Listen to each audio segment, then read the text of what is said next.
मेरे प्यारे गुरुमुखों, आप सभी को दीपावली की हार्दिक शुभकामनाएं। हम सबके परम आराध्य देव श्री श्री 108 श्री हजूर सद्गुरु दाता दयाल जी महाराज जी की ओर से आप सभी को ढेर सारा दुआ आशीर्वाद और जयकारा बोल मेरे सद्गुरु महाराज की। महापुरुषों ने कृपा करके हम सभी गुरुमुखों को जो नाम प्रदान किया है, वो नाम एक ऐसी अमोलक वस्तु है जिसके समान संसार में अन्य कोई वस्तु नहीं। जैसे पारसमणि केवल शुद्ध लोहे को कंचन बनाती है, लेकिन जंग वाले लोहे पर उसका कोई प्रभाव नहीं पड़ता। लेकिन जो नाम रूपी मणि है, उसको जो भी श्रद्धा भाव सहित सेवन करता है, वो चाहे अच्छा है या बुरा है, पापी है या सज्जन पुरुष है, उसका कल्याण निश्चित है। अर्थात नाम का केवल स्मरण मात्र करने से ही प्रत्येक प्राणी का निस्तारण हो जाता है। चौपाई में महापुरुष वर्णन करते हैं कि जान आदि कवि नाम प्रतापो, भयो सिद्ध कर उल्टा जापो। कहते हैं महर्षि वाल्मीकि उल्टा नाम अर्थात मरा मरा जप कर भी कितने ऊंचे पद को प्राप्त हुए कि उन्होंने अपनी दिव्य अंतर्दृष्टि से महान ग्रंथ रामायण की रचना की। ऐसा नाम का अलौकिक प्रताप है। भगवान शिव पार्वती को उपदेश करते हुए फरमाते हैं, उमा कहूँ मैं अनुभव अपना, सत हर भजन जगत सब सपना।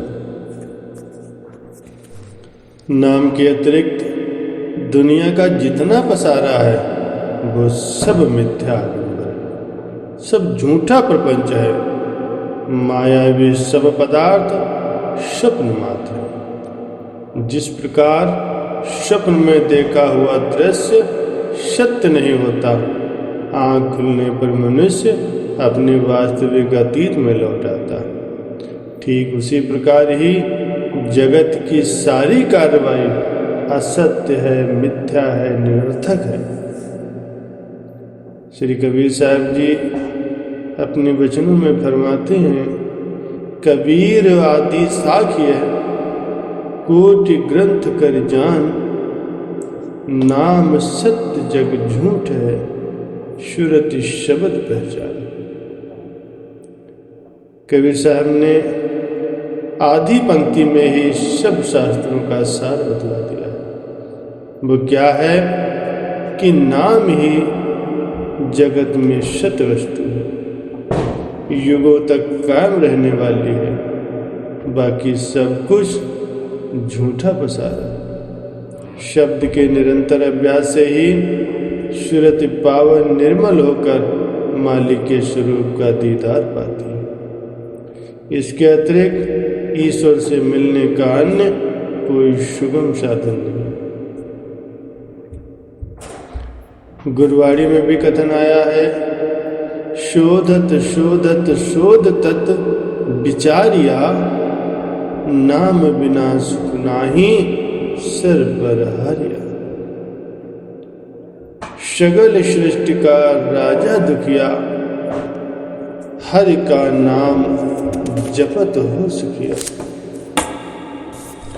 अब विचार करना चाहिए कि इस अमूल्य वस्तु की प्राप्ति कहाँ से होती है। ये कोई साधारण वस्तु तो है नहीं कि जो आम दुकानों और बाजारों में मिल जाएगी। ये तो इंसान को महापुरुषों की असीम कृपा से ही प्राप्त हो सकती है। महापुरुष ही नाम के भंडारी होते हैं। वह मुक्त हस्त से संस्कारी रूहों की इसकी बख्शिश करते हैं। एक बार श्री गुरु नानक देव जी महाराज जी नाम के प्रचार हेतु जगह जगह विचरण कर रहे थे।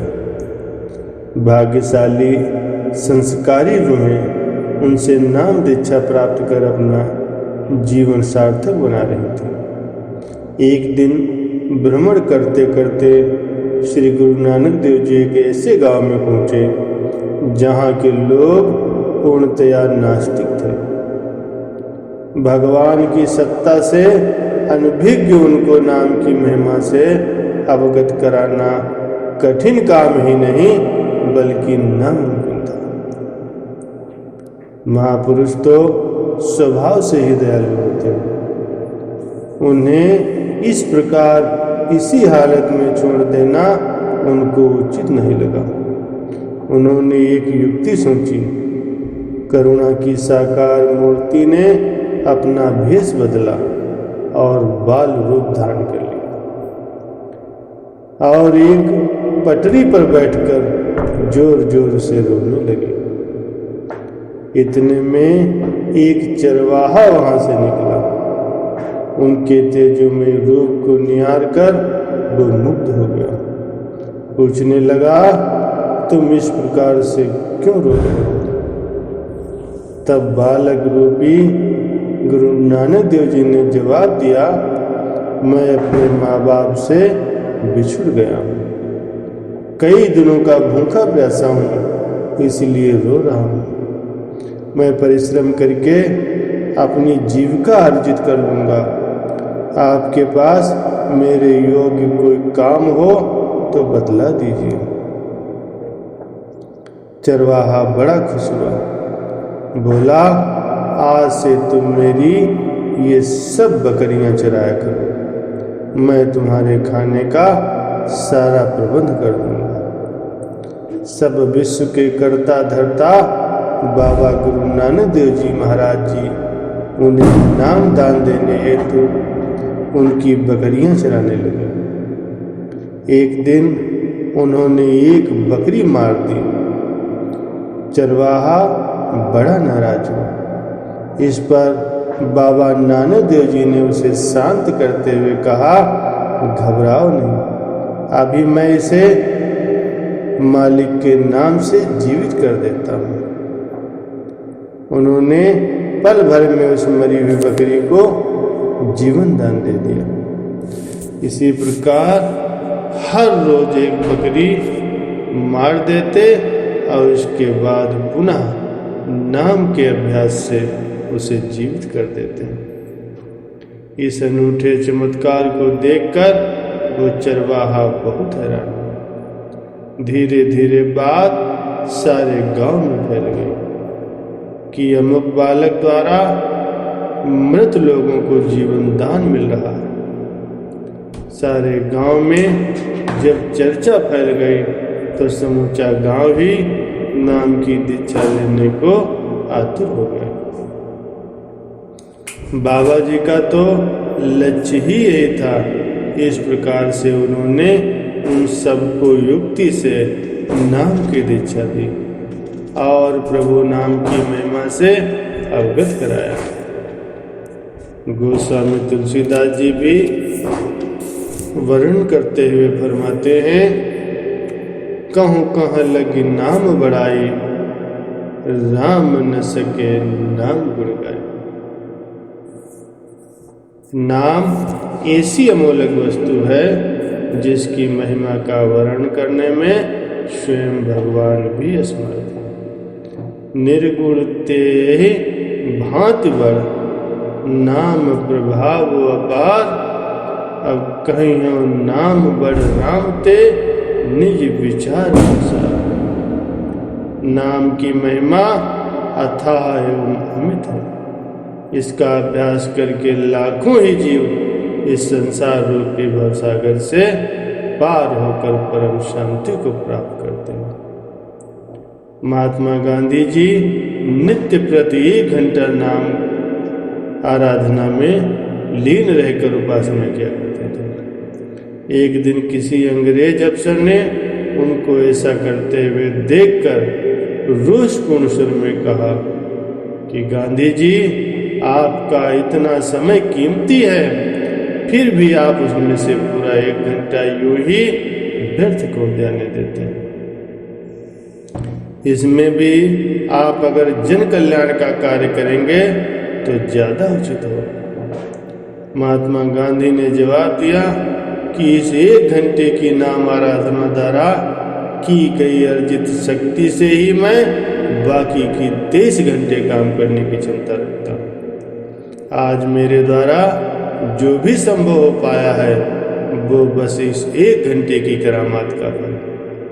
इसीलिए ही महापुरुषों ने अपनी वाणी में नाम की महिमा पर जोर दिया और फरमाते हैं, सिमरहु सिमर सिमर सुख पावो, सास सास संभाल एह लोक परलोक संग सहाई, जत कत मोह रखवाले। गुरु का वचन बसे जीव नाले, जल नहीं डूबे तस करु नहीं लेवे, भाहिन साके ना जाले। नाम की आराधना करने वाले तथा हित चित से श्वास श्वास में सिमरन करने वाले ही वास्तविक सुख आनंद की अनुभूति कर पाते हैं, क्योंकि नाम ही इस लोक और परलोक का सच्चा साथी और रक्षा करने वाला है।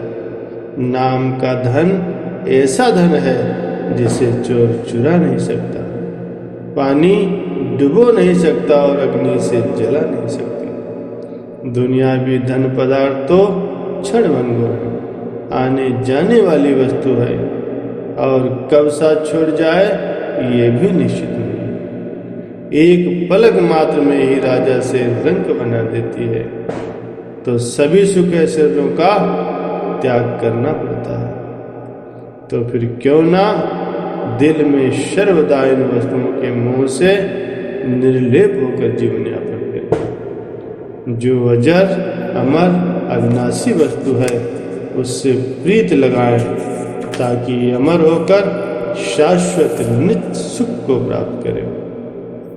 कहते हैं संत नामदेव जी ने किसी प्रकार नाम की अतुलनीय महिमा का ज्ञान करवाने के लिए राजा के मिथ्याभिमान को भंग करने के लिए लीला रची।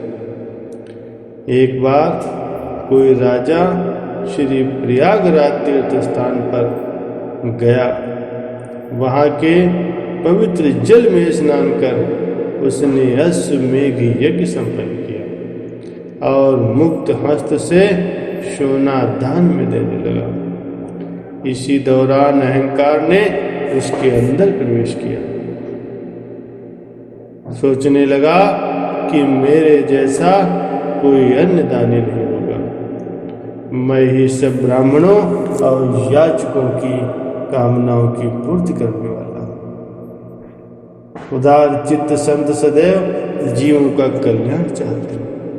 संत नामदेव जी वहाँ पर जब पधारे और उसे नाम की महिमा से अवगत कराने के लिए अपने मन में ठानी, उन्होंने एक तुलसी के पत्ते पर रा लिखकर और एक तराजू के एक और पल्ले में रख दिया और कहा, मुझे इसके तोल के बराबर सोना दे दो।